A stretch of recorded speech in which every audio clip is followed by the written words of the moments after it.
Hello friends, welcome to Hema Coding School. Let's start day 5. ఈ day 5లో account details page creation ఎలా చేయాలో చూద్దాం. బిఫోర్ దట్ ఈ సాఫ్ట్వేర్ డెవలప్మెంట్ ప్రాసెస్ లోపల టెస్ట్ ఇంజనీర్ డెవాప్స్ ఇంజనీర్ ఎప్పుడు ఇన్వాల్వ్ అవుతారంటే యాజ్ ఎ డెవలపర్గా మనం ఎప్పుడైతే కోడింగ్ స్టార్ట్ చేస్తామో ఎట్ ది సేమ్ టైం ఈ టెస్ట్ ఇంజనీర్ డెవాప్స్ ఇంజనీర్ కూడా ప్యారలల్గా మనతో పాటే స్టార్ట్ అయిపోతారు. టెస్ట్ ఇంజనీర్ మన ప్రాజెక్ట్ సంబంధించిన టెస్ట్ కేసెస్ని ప్రిపేర్ చేసుకుంటాడు. డెవాప్స్ ఇంజనీర్ ఈ ప్రాజెక్ట్కి సంబంధించిన repository, deployment pipelines, build and test process, environment configurations వీటన్నిటిని సెట్ చేసుకుంటాడు. సో మనకి ఇక్కడ డిప్లాయ్మెంట్ ప్రాసెస్ చాలా ఉంటాయి. దాంట్లో వన్ ఆఫ్ ది ప్రాసెస్ నేను ఇక్కడ మీకు చెప్పబోతున్నాను. ఫస్ట్ డెవాప్స్ ఇంజనీర్ రిపాజిటరీని సెట్ చేసుకుంటాడు. నెక్స్ట్ సిఐసిడి పైప్లైన్స్తో ఇంటిగ్రేషన్ చేసిన తర్వాత బిల్డ్ సక్సెస్ అవుతే టార్గెట్ ఎన్విరాన్మెంట్ని సెట్ చేసుకుంటారు. ఇక్కడ target environments development, staging, production ఈ 3 ఎన్విరాన్మెంట్స్ని సెట్ చేసుకుంటారు.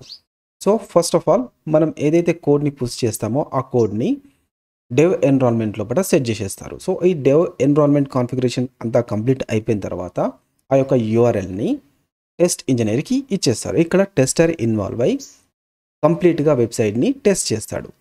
వెబ్సైట్ అనేది కంప్లీట్గా యాజ్ ఎక్స్పెక్టెడ్ వస్తే ప్రాజెక్ట్ మేనేజర్ నుంచి సైన్ ఆఫ్ తీసేసుకొని ఆ కోడ్ని డెవాప్స్ ఇంజనీర్ యూఐటీ ఎన్విరాన్మెంట్ లోపలికి మూవ్ చేస్తాడు. సో ఇక్కడ ఈ యూఐటీ లోపల కోడ్ సక్సెస్ఫుల్గా రన్ అవుతే బిజినెస్ టీమ్తో సైన్ ఆఫ్ తీసుకొని క్లయింట్కి షో చేసి క్లయింట్ నుంచి సైన్ ఆఫ్ అనేది తీసేసుకుంటాడు.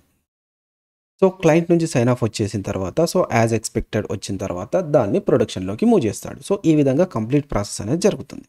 సో యాజ్ పర్ మన ప్రాజెక్ట్ ఆల్రెడీ డెవలప్ చేసిన ఈ యొక్క 3 స్టోరీస్ని మనం గిట్హబ్లో పోస్ట్ చేస్తే ఆ కోడ్ని డెవాప్స్ ఇంజనీర్ సిఐసిడి పైప్లైన్స్తో ఇంటిగ్రేషన్ చేసి డెవాప్స్ టార్గెట్ ఎన్విరాన్మెంట్ లోపలికి పుష్ చేసేస్తారు. అక్కడ నుంచి టెస్టర్ తీసుకొని ఈ యొక్క 3 స్టోరీస్ని టెస్ట్ చేసేస్తాడు. డెవలప్మెంట్ ఎన్విరాన్మెంట్ లోపల కోడ్ అనేది సక్సెస్ఫుల్గా రన్ అవుతే ప్రాజెక్ట్ మేనేజర్ దీని నుంచి సైన్ ఆఫ్ తీసేసుకుంటాడు. నెక్స్ట్ డెవాప్స్ ఇంజనీర్ ఆ కోడ్ని యూఐటీ లోపలికి మూవ్ చేసేస్తాడు. మళ్ళీ టెస్ట్ ఇంజనీర్ యూఐటీలో కూడా టెస్ట్ చేసి కోడ్ అనేది సక్సెస్ఫుల్గా రన్ అవుతే బిజినెస్ టీం నుంచి సైన్ ఆఫ్ తీసేసుకొని రిమైనింగ్ స్టోరీస్ కోసం ఆ ఎన్రోల్మెంట్ని హోల్డ్లో పెట్టేస్తారు. సో ఈ విధంగా ప్రాసెస్ అనేది రన్ అవుతూ ఉంటుంది. నెక్స్ట్ యాజ్ ఎ డెవలపర్గా మనం మన యొక్క స్టోరీలో పడుకొచ్చేద్దాం. ఈ అకౌంట్ డీటెయిల్స్ పేజ్ని ఏ విధంగా డెవలప్ చేయాలో చూద్దాం. So as per the story logo ఉండాలి. Next user name, account number, branch, phone number, available balance ఈ యొక్క ఫీల్డ్స్ అనేటివి డైరెక్ట్గా డేటాబేస్ నుంచి ఫెచ్ చేసుకోవాలని చెప్పేసి ఇక్కడ ఇచ్చేసాడు. సో ఇక్కడ ఎటువంటి ఇన్పుట్స్ లేవు, జస్ట్ రీడ్ ఓన్లీ డేటా మాత్రం మనం ఇక్కడ క్రియేట్ చేయాల్సి ఉంటుంది. నెక్స్ట్ నావిగేషన్ బార్ లోపల account details page, deposit page, withdraw page, logout button ఇవన్నీ నావిగేషన్ బార్ లోపల క్రియేట్ చేయమని ఇక్కడ ఇచ్చేసాడు. సో ఒకసారి ఇమేజ్ ఓపెన్ చేసి చూద్దాం. ఇమేజ్ నేను ఇక్కడ నుంచి డౌన్లోడ్ చేసేసుకున్నాను. అకౌంట్ డీటెయిల్స్ పేజ్ ఒకసారి విఎస్ కోడ్ ఓపెన్ చేసి ఆ విఎస్ కోడ్లో ఇమేజ్ని ఓపెన్ చేద్దాం. So as per this image మనం చూసినట్లయితే ఇక్కడ నావిగేషన్ బార్ లోపల account details page, deposit, withdraw, logout అంటే ఇవన్నీ పెట్టమంటున్నాడు. సో ఇక్కడ మనకి నావిగేషన్ బార్ లోపల ఈ యొక్క లాగిన్, రిజిస్టర్ బటన్స్ అనేటివి లేవు. So as per this image ఎప్పుడైతే మనం లాగిన్ అవుతామో అప్పుడు account details page, deposit, withdraw ఈ పేజెస్ మాత్రమే కనిపించాలి, అంటే ఈ నావ్ బార్ ఓపెన్ అయిపోవాలి.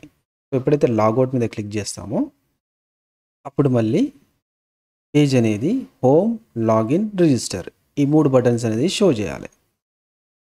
So this is one of the requirement. Next as usual left side image ఉంది, రైట్ సైడ్ కంటెంట్ ఉంది. సో దీన్ని మనం క్రియేషన్ ఎలా చేయాలో స్టార్ట్ చేద్దాం. ఫస్ట్ మనం ఈ లాజిక్ పార్ట్ని కంప్లీట్ చేసుకుందాం. So account details dot JS file. So ఇక్కడ ఫస్ట్ ఈ యొక్క కంటెంట్ని ఫస్ట్ మనం క్రియేట్ చేద్దాం.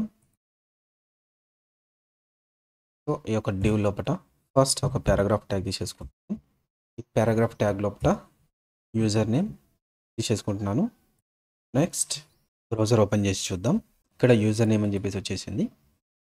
Next account number, paragraph tag opening and closing, account number. Next branch, paragraph tag opening and close, next దీంట్లో branch. Next phone number, paragraph opening and closing tag, దీంట్లో phone number, colon. Next available balance, paragraph opening and closing tag, available balance, colon. Browser open చేసి చూద్దాం. So ఈ విధంగా content అనేది వచ్చేసింది. So as per the story user data అంతా database నుంచి fetch అయ్యి దీంట్లో షో చేయాలి అని చెప్పేసి ఇచ్చేసాడు. So as per login page, మనం లాగిన్ పేజ్ ఏదైతే మనం ఇంప్లిమెంట్ చేసామో ఇక్కడ ఎలా ఉంది, ఎప్పుడైతే మనం లాగిన్ పేజ్ మీద క్లిక్ చేస్తామో డైరెక్ట్గా అకౌంట్ డీటెయిల్స్ పేజ్కి అది రీడైరెక్ట్ అయిపోవాలని చెప్పేసి ఇక్కడ ఇచ్చేసాడు. So as per this, so ఎప్పుడైతే మనం లాగిన్ అవుతామో ఆ యూజర్ డీటెయిల్స్ అన్నీ డేటాబేస్లో నుంచి ఫెచ్ అయ్యి ఇక్కడ షో చేయాలని చెప్పేసి ఇచ్చేస్తున్నాడు. సో server.js ఫైల్లోకి వెళ్ళి, సో ఇక్కడ సక్సెస్ఫుల్ లాగిన్ అయిపోయిన తర్వాత రెస్పాన్స్ లోపల మనం ఇక్కడ నుంచి యూజర్ డీటెయిల్స్ని సెండ్ చేయాల్సి ఉంటుంది. సో ఆ యూజర్ డీటెయిల్స్ అకౌంట్ డీటెయిల్స్ పేజ్లో మనకి వచ్చేస్తాయి. సో ఇక్కడ మనం యూజర్ని మనం ఇక్కడ కస్టమర్ అని చెప్పి తీసేసుకుంటున్నాం. సో ఈ యొక్క కస్టమర్ అనే ఆబ్జెక్ట్ని ఇప్పుడు నేను ఇక్కడ క్రియేట్ చేయబోతున్నాను. సో కస్టమర్, దీంట్లో user name customer dot user name. So ఈ విధంగా కీ వాల్యూ పేర్స్ని ఇక్కడ నేను డిసైడ్ చేసేస్తున్నాను. So next account number, account number colon customer dot account number. Next branch colon customer dot branch. Next phone number colon customer dot phone number. Next available balance colon customer dot balance. So ఈ విధంగా మనం రెస్పాన్స్ని ఇక్కడ నుంచి మనం send చేస్తున్నాం. ఇక్కడ నుంచి send చేసిన రెస్పాన్స్ని ఈ అకౌంట్ డీటెయిల్స్ పేజ్ రిసీవ్ చేసుకొని ఇక్కడ మనకు ప్రింట్ చేయాల్సి ఉంటుంది. సో ఈ ప్రాసెస్ని ఎలా చేస్తామంటే, ఫస్ట్ ఆఫ్ ఆల్ ఈ యాప్.js ఫైల్లో బడికి వచ్చేసి ఇక్కడ మనం ఒక యూజ్ స్టేట్ తీసుకొని ఈ యూజ్ స్టేట్ లోపల one of the variable customer తీసేసుకొని ఆ కస్టమర్ లోపల యూజర్ డేటా అంతా స్టోర్ అయ్యే విధంగా అరేంజ్ చేస్తాం. ఆ స్టోర్ అయిన డేటాని మనం ఈ యొక్క అకౌంట్ డీటెయిల్స్ కాంపోనెంట్కి సెండ్ చేస్తాం. సో ఈ ప్రాసెస్ని ఎలా చేస్తామంటే, ఫస్ట్ ఆఫ్ ఆల్ నేను ఇక్కడ యూజ్ స్టేట్ని తీసేసుకుంటున్నాను. Const customer set customer equal to use state. Next నేను ఇక్కడ యూజ్ స్టేట్ని ఇంపోర్ట్ చేసేసుకుంటాను. Dot use state from react.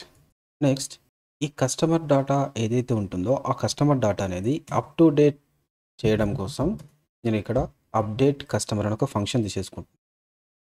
దీంట్లో ఈ సెట్ కస్టమర్ని ఇచ్చేసి యూజర్ డేటాని సెండ్ చేస్తున్నాను. ఈ యొక్క యూజర్ డేటాని ఈ అప్డేట్ కస్టమర్ నుంచి రిసీవ్ చేసుకుంటున్నాను. ఈ అప్డేట్ కస్టమర్ని నేను ఈ యొక్క లాగిన్ కాంపోనెంట్ ఏదైతే ఉందో ఈ లాగిన్ కాంపోనెంట్కి యాజ్ ఎ ప్రాప్స్ లాగా నేను సెండ్ చేస్తున్నాను. సో ఈ యొక్క అప్డేట్ కస్టమర్ని యాజ్ ఏ ప్రాప్స్గా ఈ యొక్క లాగిన్ పేజ్ లోపల ఇక్కడ రిసీవ్ చేసేసుకుంటాం. సో యాజ్ ఏ ప్రాప్స్గా ఇక్కడ రిసీవ్ అయింది. ఈ యొక్క లాగిన్ ఫంక్షన్లో ట్రై లోపల ఇక్కడ తీసేసుకొని ఈ యొక్క ఎండ్ పాయింట్ యొక్క రెస్పాన్స్ని దీంట్లో స్టోర్ చేయాలనుకుంటున్నాను. సో దానికోసం రెస్పాన్స్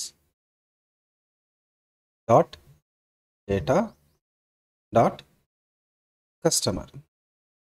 సో ఈ కస్టమర్ అనే ఆబ్జెక్ట్ని ఇందులో మనం కాల్ చేస్తున్నాం. సో ఈ యొక్క రెస్పాన్స్ అనేది ఇక్కడ వేరియబుల్ కింద డిక్లరేషన్ చేసేసి ఇక్కడ నుంచి తీసేసుకుంటున్నాం. సో ఈ యొక్క రెస్పాన్స్ని ఈ యొక్క అప్డేట్ కస్టమర్ ఫంక్షన్కి ఇక్కడ సెండ్ చేస్తున్నాం. నెక్స్ట్ ఈ యాప్.js లోపలికి వెళ్ళేసి రెస్పాన్స్లో వచ్చిన డేటా అనేది అప్డేట్ అవుతుందా లేదని తెలుసుకోవడం కోసం జస్ట్ ఇక్కడ నేను కన్సోల్ తీసేసుకొని యూజర్ డాటా అనేది తీసేసుకుంటున్నాను. నెక్స్ట్ మనం ఇప్పుడు ఒకసారి బ్రౌజర్ ఓపెన్ చేసి డేటా రిసీవ్ అవుతుందా లేదా చెక్ చేద్దాం. నేను ఇన్స్పెక్ట్ ఓపెన్ చేస్తున్నాను. ఓపెన్ చేసి కన్సోల్ ఓపెన్ చేస్తున్నాను. లాగిన్ పేజ్ లోపలికి వెళ్ళి ఇక్కడ డీటెయిల్స్ని ఎంటర్ చేస్తున్నాను. యాజ్ పర్ నా డేటాబేస్లో ఏదైతే డేటా ఉందో ఆ డేటాని ఇక్కడ నేను ఎంటర్ చేస్తున్నాను. యూజర్ నేమ్ హేమా, పాస్వర్డ్ వచ్చేసి 12345678. లాగిన్. సో లాగిన్ మీద క్లిక్ చేయగానే మనకి యూజర్ డాటా అనేది ఇక్కడ వచ్చేస్తుంది. సో ఈ యొక్క యూజర్ డాటాని ఇప్పుడు మనం ఈ యొక్క అకౌంట్ డీటెయిల్స్ పేజ్ ఏదైతే ఉందో దీంట్లోకి మ్యాప్ అయ్యే విధంగా సెట్ చేద్దాం. సో ఈ యాప్.js లోపల ఈ సెట్ కస్టమర్లో ఉన్న డాటాని ఇప్పుడు మనం అకౌంట్ డీటెయిల్స్ పేజ్కి మ్యాప్ చేయాలి. సో ఈ సెట్ కస్టమర్ అంటే ఈ యొక్క కస్టమర్. సో ఈ కస్టమర్ని ఇక్కడ నుంచి కాపీ చేసేసి ఈ అకౌంట్ డీటెయిల్స్ పేజ్ లోపలికి యాజ్ ఎ ప్రాప్స్ లాగా నేను సెండ్ చేస్తున్నాను. So customer equal to curly braces customer. Next account details page open చేసి దీంట్లో యాజ్ ఎ ప్రాప్గా కస్టమర్ని రిసీవ్ చేసేసుకొని ఈ ఫంక్షన్ బాడీ లోపలికి వెళ్ళి ఇక్కడ కన్సోల్ లాక్ తీసేసుకొని దీంట్లో కస్టమర్ అని చెప్పేసి తీసేసుకుంటున్నాను. ఫస్ట్ ఆఫ్ ఆల్ చెక్ చేద్దాం ఇక్కడ వరకు డాటా రిసీవ్ అవుతుందా లేదా. సో బ్రౌజర్ ఓపెన్ చేశాను. పేజ్ని రిఫ్రెష్ చేసి లాగిన్ పేజ్లోకి వెళ్ళి మళ్ళీ డేటాని ఎంటర్ చేస్తున్నాను. ఏమా 12345678 లాగిన్. సో లాగిన్ మీద క్లిక్ చేస్తే అకౌంట్ డీటెయిల్స్ పేజ్లో కూడా మనకు డేటా అనేది వచ్చేసింది. నెక్స్ట్ ఈ యొక్క కస్టమర్ ఆబ్జెక్ట్ని ఈ ఫీల్డ్స్ లోపల కాల్ చేసేద్దాం. సో ఇక్కడ యూజర్ నేమ్ కర్లీ బ్రేసెస్ తీసుకొని ఇక్కడ customer dot user name. Next account number దీంట్లో customer dot account number. Next branch customer dot branch. Next phone number customer dot phone number. Next customer dot balance. So ఈ కస్టమర్లో ఉండే ఈచ్కి ఎగ్జాక్ట్గా ఆబ్జెక్ట్లో ఉన్నట్టు match అవుతుందా లేదా కంపల్సరీ చెక్ చేసుకోవాలి. ఏ యొక్క లెటర్ మిస్ మ్యాచ్ అయినా ఇక్కడ డేటా అనేది షో చేయదు. సో మనం ఇక్కడ ఈ server.js లోపల ఏదైతే ఆబ్జెక్ట్ని ఇక్కడ ఫైనల్ చేసామో సేమ్ కీ అనేది మ్యాచ్ అయ్యేటట్లు చూసుకోండి. నెక్స్ట్ ఇప్పుడు ఒకసారి మనం బ్రౌజర్ ఓపెన్ చేసి దీంట్లో లాగిన్ పేజ్ ఓపెన్ చేస్తున్నాను. ఓపెన్ చేసి దీంట్లో డీటెయిల్స్ ఎంటర్ చేస్తున్నాను. ఏమా 12345678. ఇప్పుడు మనం లాగిన్ మీద క్లిక్ చేయగానే అకౌంట్ డీటెయిల్స్ పేజ్ ఓపెన్ అయిపోయి దాంట్లో డేటా అనేది షో చేయాలి. ఇక్కడ మనకు డేటా అనేది షో చేస్తుంది. ఈ అవైలబుల్ బ్యాలెన్స్ అనేది ఈ server.js లోపల MongoDB స్కీమా లోపల మనం సెట్ చేయలేదు కాబట్టి డేటా అనేది అక్కడ రాలేదు. సో ఇక్కడ నేను ఈ స్కీమా లోపలికి వచ్చేసి బ్యాలెన్స్ ఆబ్జెక్ట్ తీసుకొని దీంట్లో టైప్ నెంబర్. నెక్స్ట్ ఇక్కడ డిఫాల్ట్గా 0 అని చెప్పేసి ఇచ్చేస్తున్నాను. సో ఎప్పుడైతే అకౌంట్ ఓపెన్ చేసామో 0 బ్యాలెన్స్తోనే అకౌంట్ ఓపెన్ అవుతుందని చెప్పి ఇక్కడ 0 ఇచ్చేస్తున్నాను. ఇప్పుడు ఒకసారి సర్వర్ని రీస్టార్ట్ చేద్దాం. సర్వర్ అనేది స్టార్ట్ అయిపోయింది. ఇప్పుడు బ్రౌజర్ లోపలికి వెళ్ళి బ్రౌజర్ని ఒకసారి రిఫ్రెష్ చేద్దాం. సో మళ్ళీ లాగిన్ పేజ్ ఓపెన్ చేసి దీంట్లో డేటాని ఎంటర్ చేస్తున్నాను. Next login. సో లాగిన్ మీద క్లిక్ చేయగానే ఇక్కడ బ్యాలెన్స్ 0 అని చెప్పేసి వచ్చేసింది. So as per the story logic part అనేది కంప్లీట్ అయిపోయింది. నెక్స్ట్ నవబార్ క్రియేషన్ ఉంది. ఈ నవబార్ క్రియేషన్ని స్టార్ట్ చేద్దాం. అలాగే దీన్ని మనం ఇన్ ప్రోగ్రెస్లోకి మూవ్ చేయడం మర్చిపోయాం, మూవ్ చేసేస్తాం. నెక్స్ట్ మనం ఈ ఇమేజ్ ఓపెన్ చేసి చూసినట్లయితే నవబార్ లోపల only account details, deposit, withdraw ఇవి మాత్రమే కనిపిస్తున్నాయి. సో లాగిన్, రిజిస్టర్ పేజ్ అనేది కనిపించట్లేదు. సో ఎప్పుడైతే మనం లాగిన్ అవుతామో ఈ యొక్క నావిగేషన్ బార్ అనేది ఓపెన్ అయిపోవాలి. సో దీన్ని ఎలా చేస్తామంటే యాప్.js లోపలికి వచ్చేసి దీంట్లో ఇప్పుడు మనకి కస్టమర్ ఉంది. ఈ కస్టమర్ ఇన్ అయినప్పుడు మనకి ఈ యొక్క అకౌంట్ డీటెయిల్స్ పేజ్ అనేది షో చేయాలి. సో ఎప్పుడైతే కస్టమర్ ఇన్ అవ్వడో అప్పుడు మనకి ఈ యొక్క లాగిన్, రిజిస్టర్ పేజ్ అనేది షో చేయాలి. At the same time home అనేది కామన్గా ఉంది రెండింటికి. సో ఈ ఇంప్లిమెంటేషన్ ఎలా చేస్తామంటే ఇక్కడ నేను ఫస్ట్ టెర్నరీ ఆపరేటర్ని యూస్ చేసి ఈ యొక్క ప్రాసెస్ని కంప్లీట్ చేయబోతున్నాను. సో దానికోసం ఫస్ట్ ఈ యొక్క లింక్స్ని ఒక జావాస్క్రిప్ట్ ఎక్స్ప్రెషన్ లోపల తీసేసుకుంటున్నాను. లైక్ ఈ విధంగా తీసేసుకొని ఫస్ట్ ఈ యొక్క 2 లింక్స్‌ని వన్ పార్ట్‌గా అరేంజ్ చేస్తున్నాను. లైక్ ఈ విధంగా పేరెంథసిస్ తీసేసుకుంటున్నాను. నెక్స్ట్ ఈ యొక్క లింక్‌ని వన్ పార్ట్. సో నెక్స్ట్ ఇక్కడ నేను కండిషన్ ఇచ్చేస్తున్నాను. కండిషన్ ఏంటంటే నాట్ ఆఫ్ కస్టమర్ అయితే ఈ లాగిన్ రిజిస్టర్ పేజ్ అనేది షో చేయాలి. ఒకవేళ కస్టమర్ అవుతే ఈ యొక్క అకౌంట్ డీటెయిల్స్ పేజ్ అనేది షో చేయాలని చెప్పేసి ఇచ్చేస్తున్నాను. ఇప్పుడు ఒకసారి మనం బ్రౌజర్ ఓపెన్ చేసి చూద్దాం. సో బ్రౌజర్లో చూసినట్లయితే మాడ్యూల్ బిల్డ్ ఫెయిల్డ్ అని చెప్పేసి ఎర్రర్ వస్తుంది. ఏంటంటే ఎలిమెంట్స్ అనేది వ్రాప్ అవ్వలేదు అంటుంది. సో దాన్ని వ్రాప్ చేయడం కోసం మనం ఫ్రాగ్మెంట్ని యూజ్ చేసి వ్రాప్ చేసేద్దాం. సో ఇక్కడ మనం రియాక్ట్ ఫ్రాగ్మెంట్ యూజ్ చేస్తున్నాం. సో వన్ పేరెంట్ ఎలిమెంట్ లాగా క్రియేట్ చేసేస్తున్నాం. మనం ఎప్పుడైతే JSX గురించి డిస్కస్ చేసామో ఆల్రెడీ దాంట్లో వీటి గురించి క్లియర్గా డిస్కస్ చేసాం. మీరు ఈ 29 డేస్ ఆఫ్ సిరీస్ లోపల డే 20 లోపల రూల్స్ ఆఫ్ JSX అని చెప్పేసి ఆల్రెడీ మనకి ఈ వీడియో ఉంది. మీరు కావాలంటే ఇక్కడికి వెళ్ళి రివైజ్ చేయొచ్చు. సో ఇక్కడ ఫ్రాగ్మెంట్ ఓపెన్ అండ్ క్లోజ్ తీసేసుకుంటున్నాం. ఇప్పుడు మనం బ్రౌజర్ ఓపెన్ చేసి చూస్తే ఎర్రర్ అనేది రిజాల్వ్ అయిపోయింది. నెక్స్ట్ లాగిన్ మీద క్లిక్ చేసి దీంట్లో ఏమా 1 2 3 4 5 6 7 8 లాగిన్. ఇప్పుడు మనం లాగిన్ మీద క్లిక్ చేయగానే ఈ యొక్క లాగిన్ రిజిస్టర్ బటన్స్ వెళ్ళిపోయి జస్ట్ హోమ్ అకౌంట్ డీటెయిల్స్ రావాలి. హోమ్ అకౌంట్ డీటెయిల్స్ వచ్చాయి. అదేవిధంగా డేటా కూడా ఫెచ్ అయిపోయింది. నెక్స్ట్ అదేవిధంగా ఈ డిపాజిట్ విత్డ్రా ఈ లాగిన్ బటన్స్ కూడా ఇచ్చేద్దాం. సో ఇక్కడ మనం ఎక్స్ట్రా ఎల్ఐ ట్యాగ్స్ తీసుకుంటున్నాం కాబట్టి దీన్ని కూడా రియాక్ట్ ఫ్రాగ్మెంట్ని ఇచ్చేస్తున్నాను. చేసి దీంట్లో ఎల్ఐ ట్యాగ్స్ని క్రియేట్ చేసేస్తున్నాను. LI opening and closing tags. Next దీంట్లో లింక్ని కూడా క్రియేట్ చేసేస్తున్నాను. Link opening and closing. At the same time remaining buttons కోసం కూడా క్రియేట్ చేసేస్తాను. నెక్స్ట్ దీంట్లో as per this image deposit. Next withdraw. Next ఇక్కడ మనం బటన్ తీసుకుంటున్నాం కాబట్టి దీంట్లో బటన్ ఓపెనింగ్ క్లోజింగ్ ట్యాగ్. ఈ బటన్ లోపల లాగౌట్ అని చెప్పేసి నేమ్ ఇచ్చేద్దాం. నెక్స్ట్ ఈ యొక్క లింక్స్కి స్టైల్ కూడా ఇచ్చేద్దాం.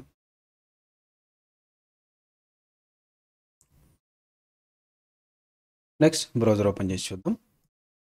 బ్రౌజర్లో చూసినట్లయితే యాజ్ ఎక్స్పెక్టెడ్ వచ్చేసింది. Next as per this image CSS part అనేది పెండింగ్లో ఉంది. సో ఆ CSS పార్ట్ను కూడా మనం కంప్లీట్ చేసేద్దాం. Let start implementation of CSS. First of all ఈ స్టోరీలోకి వెళ్ళి డౌన్లోడ్ చేసి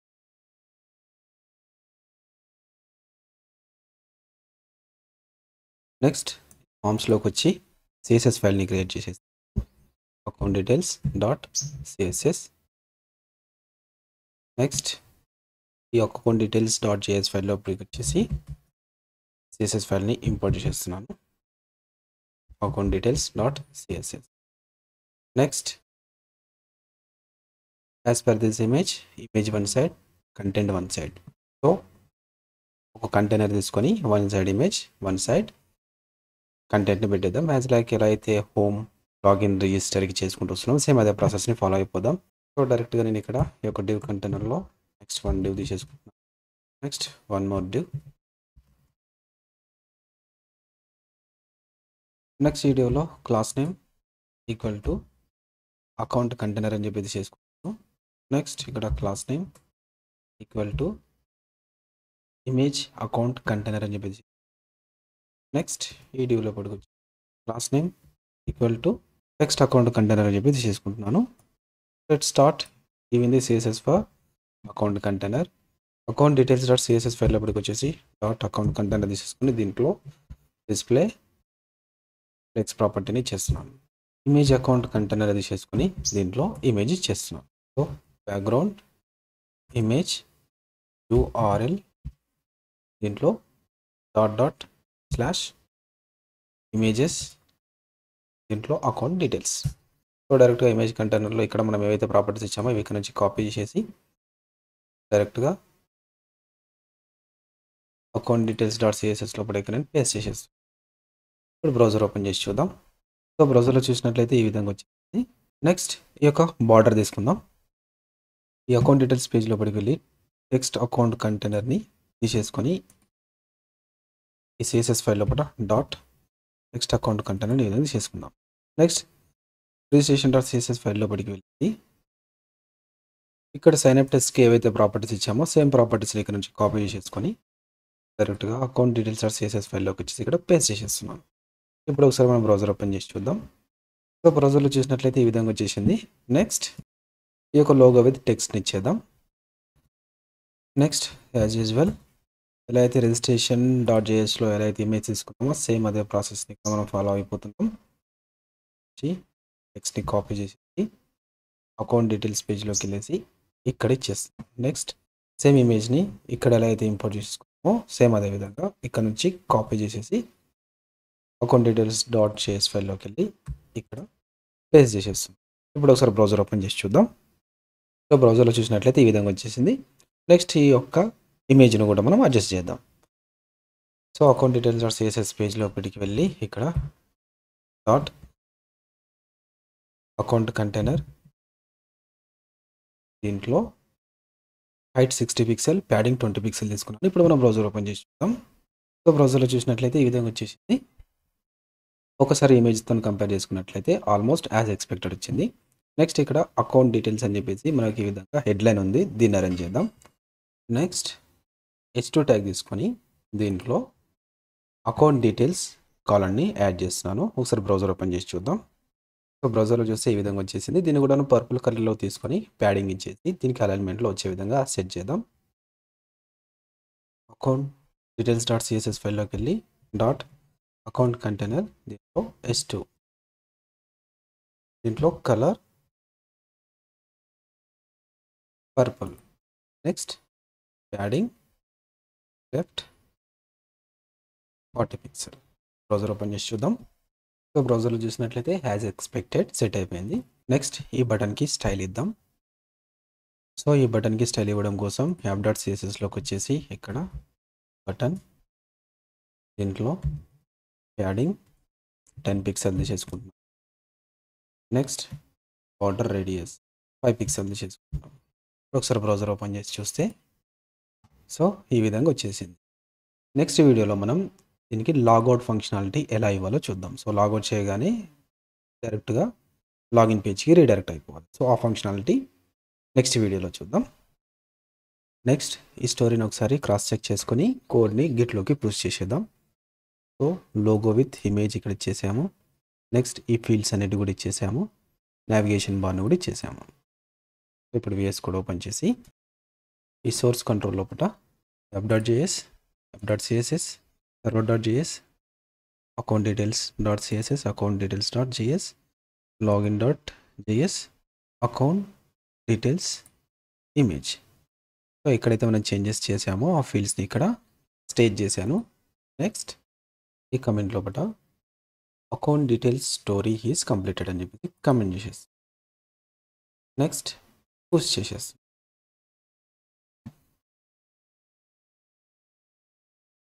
ఒకసారి గిటప్ ఓపెన్ చేసి ఈ గిటప్లో మనం క్రాస్ చెక్ చేసినట్లయితే దీంట్లో మనకు చేంజెస్ అనేటివి వచ్చేసాయి. అట్ ది సేమ్ టైం ఈ పేజెస్ యొక్క కంప్లీట్ కోడ్ని నేను ఈ యొక్క బ్లాగర్లో ప్రొవైడ్ చేశాను. ఈ యొక్క బ్లాగర్ లింక్ని యూట్యూబ్ డిస్క్రిప్షన్లో ఇస్తాను. At the same time GitHub లింక్ను కూడా యూట్యూబ్ డిస్క్రిప్షన్లో ఇచ్చేస్తాను.